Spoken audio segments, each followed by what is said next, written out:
Let's talk. Giles Brown. Sea fishing disasters is a look at 12 catastrophes that are an impact not obviously only on the people who were affected directly, but also on the communities. It is a new, fascinating new book by Christopher Middleton. I'm glad to say that Chris is joining us live on the line, hopefully for somewhere safe and dry on dry land. Chris, good morning to you. Hello. Hi. I'm very much on dry land, yes. Whereabouts do we find you today?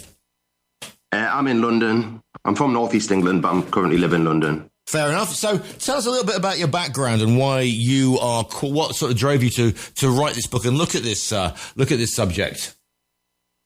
Well, since 2012, I've run a website called britishseafishing.co.uk, which is primarily about recreational fishing, rod and fishing for fun, and so on. Yeah. But to get a more broad understanding of, different aspects of, it covers a wide range of fishing. That's kind of led us into looking at the history of fishing, the kind of social history, and that led to looking at, find out that fishing is the world's most dangerous peacetime occupation, and that led to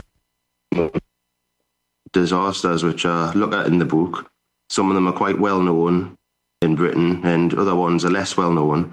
So yeah, it came from my interest in recreational fishing and running a website on that topic. So when we're looking at the sea fishing disasters, these are commercial fishing. These aren't sort of guys who've gone out on a boat on a lake somewhere, or fallen and got themselves caught in a trolley in a canal somewhere and been dragged in. Well, yes, the vast majority are, but there's, as you said in the introduction, there's 12 different disasters, and one of them is actually recreational fishing.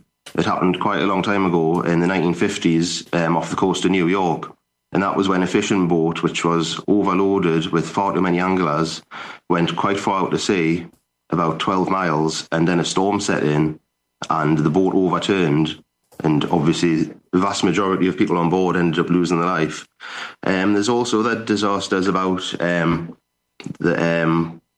Morecambe Bay cocklers in 2004, who lost their lives when they were sent out, very ill-equipped and untrained.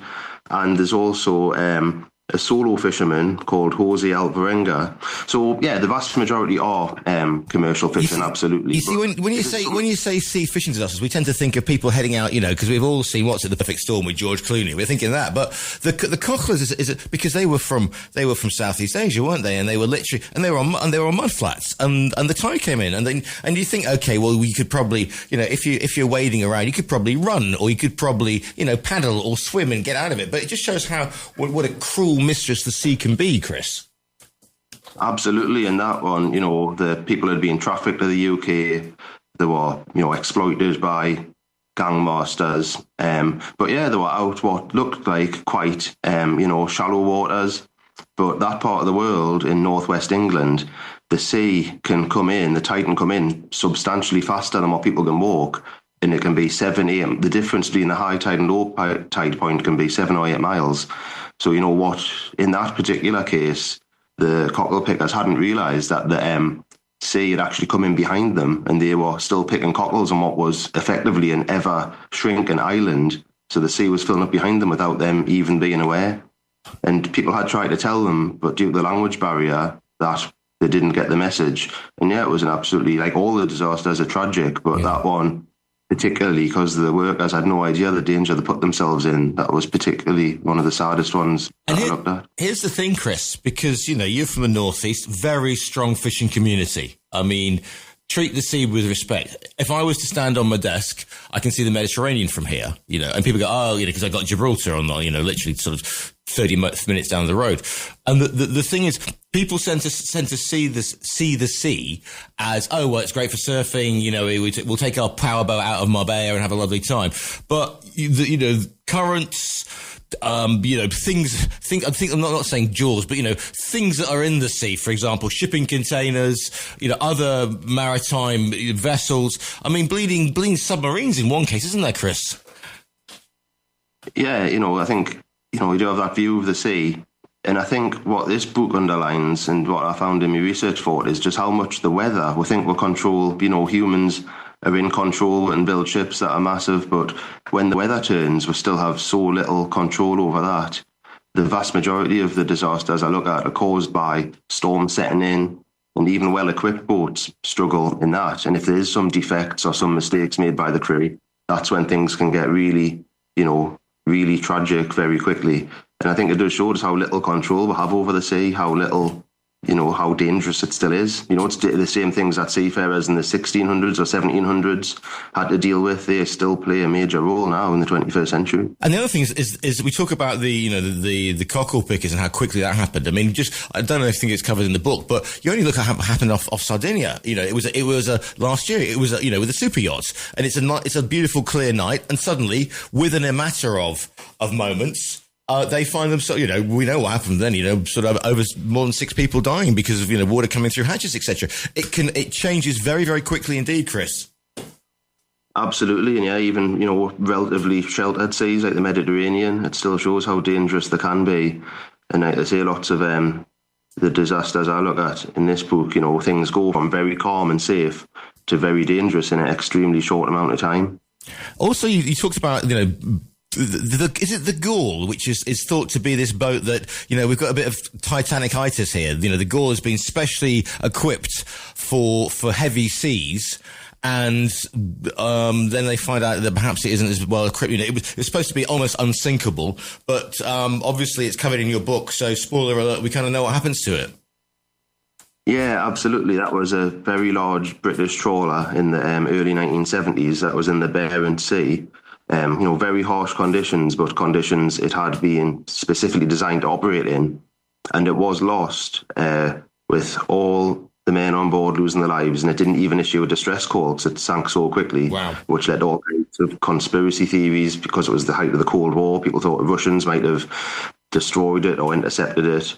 But yeah, that ship, it's had 3 identical sister ships that all operated in the same conditions, but that was due to the crew not being aware that water was ingressing into the ship through open hatches, which should have been closed. So even though the ship was designed to withstand those conditions, just a small mistake by the crew. It was the captain's first time captaining that type of ship.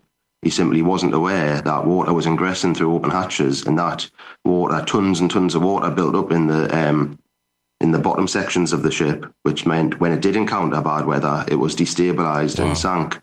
And that's, that led to changes in the way ships were made, led to alarms that if water was ingressing. And it just shows that even the biggest ships that are specifically designed for those type of conditions, if there is a mistake, what seems like, the crew weren't even aware that this water was ingressing into the vessel or downflooding, to use the proper term.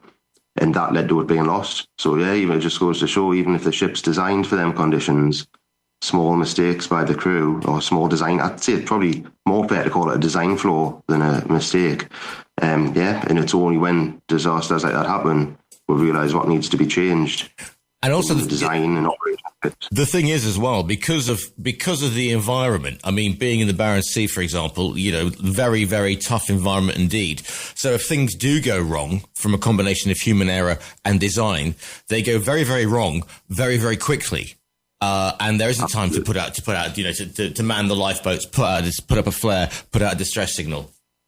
Yeah, absolutely. That's what happened with the Gaul. There's another chapter about an American ship called the Destination, which briefly featured on Deadliest Catch, the US TV show, and that was a similar situation. It sank without a distress call, and that was because it was overloaded, water was flooding into it.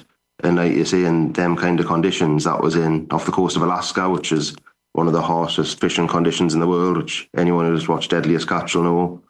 Also, ice was building up on the ship, and all those factors combined, and it went from being stable to capsizing in, well, no one knows because all the crew died, but probably a matter of, seconds, no distress call. And, when things go wrong, they can go wrong very quickly. I'm just thinking about the Derbyshire, which was this huge supertanker. In this, was it the 70s and the 80s? It's probably not in the book, but and that was it was in the middle of the hurricane and basically a typhoon, and the front of the bow section broke off without bulwarks, and the huge supertanker just disappearing without trace. Yeah, absolutely. And, in the conditions where the destination sank, they are so harsh that they couldn't even recover the wreck. Yeah. It's so deep and so harsh, it would be so dangerous. So just had to piece together what happened through kind of tracking how much bait it had on board. It had pallets and pallets of additional bait. It had ice build up. The former crew said that it was common to leave hatches open. So yeah, and yeah, when it did eventually sink, it was kind of stable enough. And as soon as the weather conditions turned, it was gone in seconds. What? So yeah, like you say, there's problems like that. Ships can seem stable and safe 1 minute, and then just seconds later, it's capsized. And then, of course, there are those purely bad luck, or I won't say the WTF moments, like the American submarine, which is practicing, isn't it? Practicing its getting. And here's how much I know about seafaring: getting to the top quickly. Is it? They're doing this. You explain it, Chris. You've written about it. Come on, tell me about the American submarine. Yeah, so it was a US submarine called the USS Greenville, and it was in the Pacific Ocean, and it still happens to this day, I believe. Kind of dignitaries and special guests can be on board, and the captain was essentially shown off. He was, he stayed out beyond the amount of time he was meant to. He was doing manoeuvres that were risky, and also all the dignitaries and guests in the submarine were getting in the crew's way. And the captain decided to do what's called a ballast tank blow, where the submarine blows all the water out of its ballast tanks and rapidly rises to the surface and breaks through the surface, almost jumps out of the water. If you think of like a whale or a dolphin jumping out of the water. Now, the crew should have tracked what they call surface contacts, surface ships, to make sure, for obvious reasons, that they don't. Bear in mind, these submarines are specifically designed to break through Arctic ice. It would be disastrous to hit a ship, but because he'd be in Russian, because he'd be in mostly entertaining the guests, because there was people in the way of there were guests in the way of the instruments that the crew needed to read. The radar crew were rushed by the captain, having to race through everything. That when they surfaced very rapidly, they hit a Japanese fishing training ship that was full of about 16 or 17 students who were learning how to fish, and some experienced fishermen who were teaching them as instructors. And it caused the Japanese ship to sink in a matter of minutes. Like I said, the Greenville was specifically designed to cut through Arctic ice, surface under meters of ice. You can imagine what it did to a fishing boat. Good grief. And the Japanese fishing boat sank, within minutes. 9 of the crew died. One of the bodies was never even found. And obviously the captain was, as I explore in the book, the US Navy took a pretty soft approach to the captain. He was allowed to retire. He wasn't even given a court-martial. He was given the next kind of level of disciplinary procedure down from that. And he was more or less, never criminally charged. And yeah, it caused a major diplomatic incident between Japan and the USA at the time. And yeah, it was kind of, it was a disaster. Most of the disasters I look at are caused by things like I said, weather, design flaws, but this could squarely be put down to the captain not following procedure and basically showing off to the people on board and just treating a nuclear submarine like effectively like a toy to show off to the people who he was trying to impress. So when it comes to writing and choosing which cases we can look at, I mean, it must be just difficult, Chris, to strike a balance between sort of pure, people saying, oh, he's only putting this in because everybody likes a good disaster story. I mean, there are lessons to be learned, presumably, from it. You're not just doing this for some sort of ghoulish pleasure. You're writing it so that you can see, okay, this is what happened 100 years ago, 50 years ago, and this was the positive result from the incident. Yeah, absolutely. It's all about, respectfully telling the stories of what happened. And, in many ways, it's a kind of tribute to the people who've lost their lives, in the sense that, it is the world's most dangerous peacetime occupation. And I think these stories deserve to be told. And I did take an approach where I wanted to cover them from, around the world. There's ones from Mexico, like I said, the one in the Pacific Ocean, obviously quite a lot based around Britain. So I did try to take a deliberately kind of internationalist approach to it and make sure that, in different types of, like I said before, different types of fishing, not just all trawlers. Yeah. And also through the ages as well. I think the earliest one is from Scotland in the 1800s. And the most recent was the FA Destination, the deadliest catch from, which was 2017. So I also wanted to make a real effort to kind of tell stories across time so they weren't just all the same, and really get, the breadth of sea fishing and how many different types there is and how dangerous all the different types can be in their own different ways. And also, I suppose, I mean, if you look at this, is there a sort of, these are all fishing communities around the world, but a fishing community is a very distinct community, like the mining communities are. There is an ever-present danger. When you go down a pit, when you go out on a trawler, you might not come back. And so the communities, and I'm not getting that old hoary story about, oh, well, they're useless and they all bond together. But there must be a sort of, you must find a link, no matter if you're in Mexico, if you're in, off the Newfoundland, if you're in the Northeast, there must be a connection. You must see some similarities about how communities, A, view and B, deal with these situations. Oh, absolutely. Yeah, I think that is a kind of constant thing running through the book. If you look at the Scotland one in the 1800s, that was, I think it was a small village off the coast of Scotland, and they lost, I think it was 10% of the male population in that disaster, the Eyemouth fishing disaster, which obviously had a massive impact on the entire community. But also when you talk about fishing communities, whether it's the one in Mexico in 2003 or 4, or the the modern ones, it does have an impact on the whole town where all the crew come from, because typically, obviously, all the crew will come from the same sort of similar geographic area. But you also see how when there is a ship that's missing, how all the other trawlers and fishermen in the area immediately drop what they're doing to go to assist. It is a real, you can see how all fishermen kind of, unite when there is a disaster, when there is someone in trouble. And, lots of the disasters would have been a lot worse if there hadn't been for other fishermen, assisting the, Coast Guard and authorities.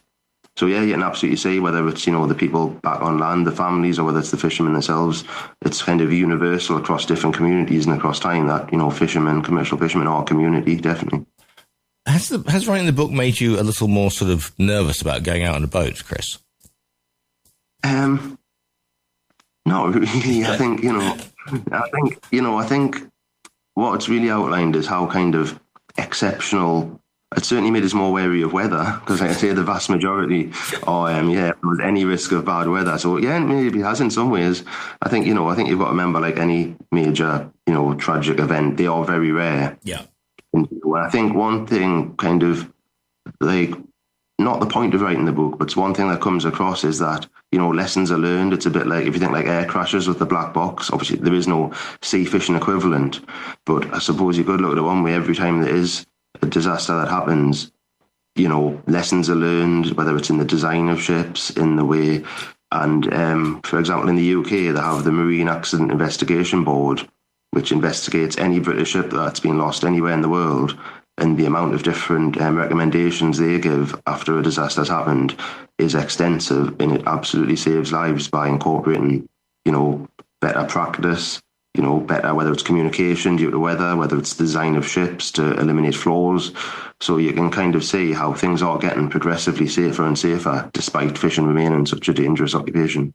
The book is called Sea Fishing Disasters. It's by Christopher Middleton. Listeners, you can go to our own virtual bookstore, click on the front page, which is in the virtual bookstore, and it will be sent to you toot the sweet, as they say in certain parts of the world. Chris, is there a website? Do you have your own website or the social media? Where can people find you? I have my website, britishseafishing.co.uk, where you can read about all my fishing writing on there, and also, get in contact through email if you so wish. The book is called Sea Fishing Disasters. It's by Chris Middleton. Chris, thank you so much for your time today. Thank you very much.